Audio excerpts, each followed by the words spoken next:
Hey everyone, so it's been forever since I made an uploaded video, so I just thought I'd let you know what I've been up to. And for the last while, it's been mostly this.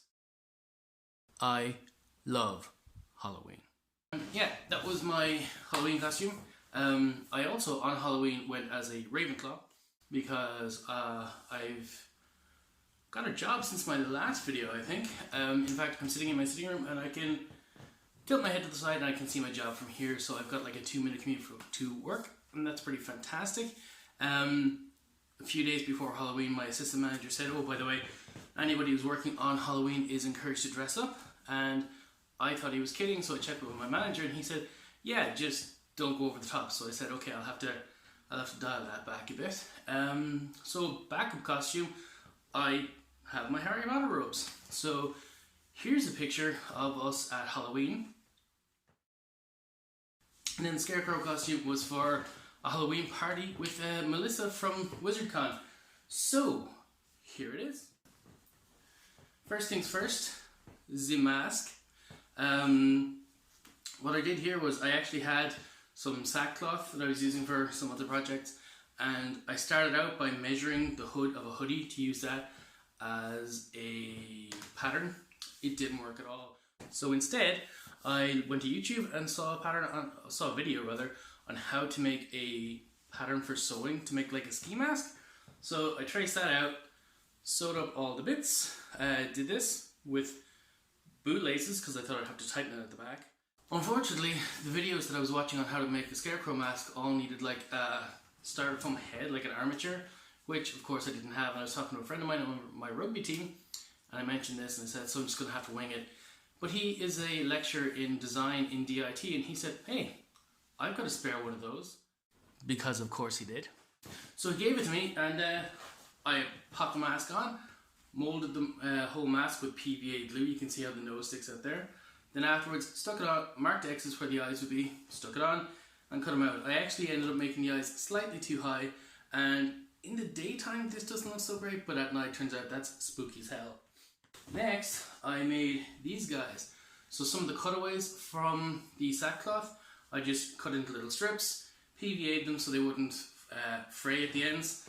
Then I added a button, there we go, that I got in a fabric shop downtown, and hot glued on some felt, because when I first put them on it was really uncomfortable. So there's two of these, and they go around my wrists. And finally, I'm possibly most happy with this, but I made a hat. It doesn't look great, but it's a Scarecrow's hat. It's not meant to look great. This lace I actually got in one of the pound shops here. I was using it for like a wand sheath for a wand I made last year to donate to WizardCon. And I went to the fabric store, and Debbie, I said, like, do you have any thick felt? Because I wanted it to be kind of rigid. And she said, no, we've got this wool. So €6 I think for a square meter of wool, and I made a hat. Now I started off by measuring my head and stuff and doing a bit of maths, getting the circumference of a circle, and then marking it out onto the wool with tailor's chalk. I gave myself a little bit of breathing room because I thought it's going to be going on over the mask. Then I looked at it and it looked a bit too small, and I thought, well, I know better than maths. You don't know better than maths, ever. So I made it bigger and ended up with this. Yeah.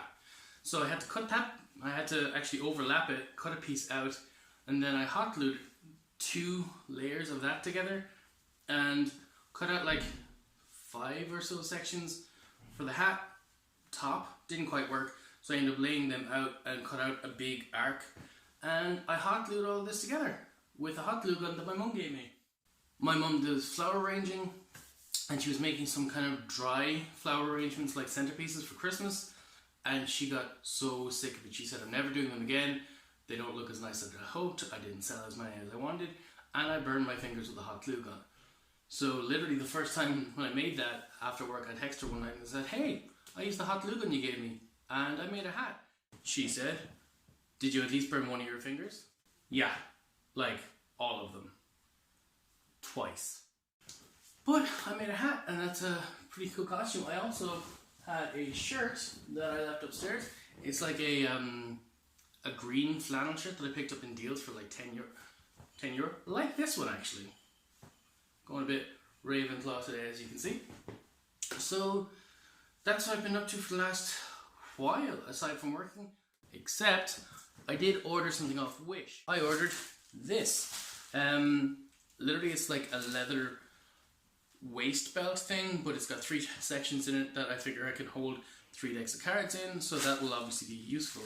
I haven't opened it yet, it just arrived this morning, so here we go. Maybe open officially. Well, I'm officially opening it.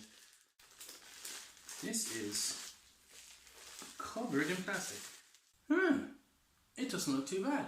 So this is it. As I said, I'll use it for magic.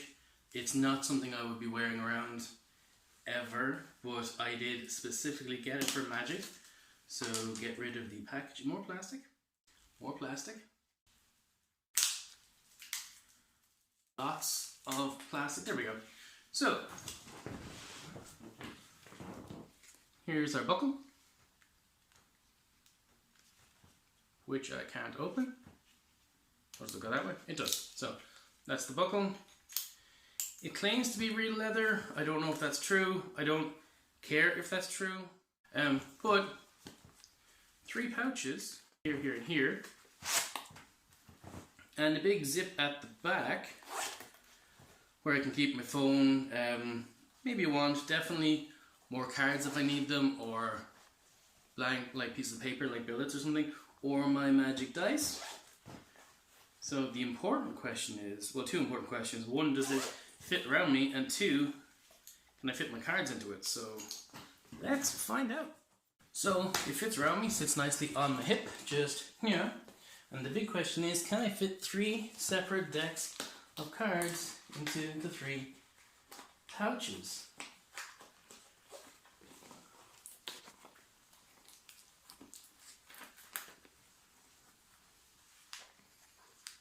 Ooh.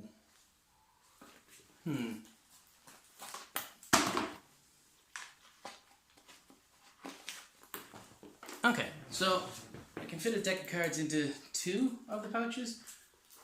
3 of the pouches. So a deck of cards in each pouch, which means obviously if I'm doing magic and I've got various decks on me, like something might be pre-set up, or I've got like my got my maiden backs here.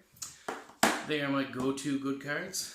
I'm also just using 2 cheap crappy cards as filler here. There's 1. Those cards are the worst cards. And there's 2. So if I have like a stripper deck and an invisible deck or something, I can keep them to 3 different pouches, and instead of saying, oh well, here's a trick, I'll figure something out, I'll have go-tos available straight away. So I'm quite happy with that. So yeah, that's basically what I've been doing. So I've got rugby training tonight with the Newbridge Hufflepuffs. I am still the only person that calls them that. And we were going to be doing Movember, or No Shave November, depending where you're from. I've done this once before and it does not look... See this? Yeah? It doesn't look good. So since I wasn't there on Halloween, which is when they all shaved, I thought I could get out of it. And now I'm training with them, so if I don't shave, they might shave me. So it also means that I'm going to be a week behind, a week behind with the moustache growing. And I just like my beard. I've had it a while now. I think it looks okay. And I don't want my face to be cold. I don't want to grow out a terrible, terrible moustache. But yeah, so chances are I'll have to do that tonight, and I'll video that for you. And I'll keep you posted on the horrible facial hair situation for the rest of the month. Anything else? Nope.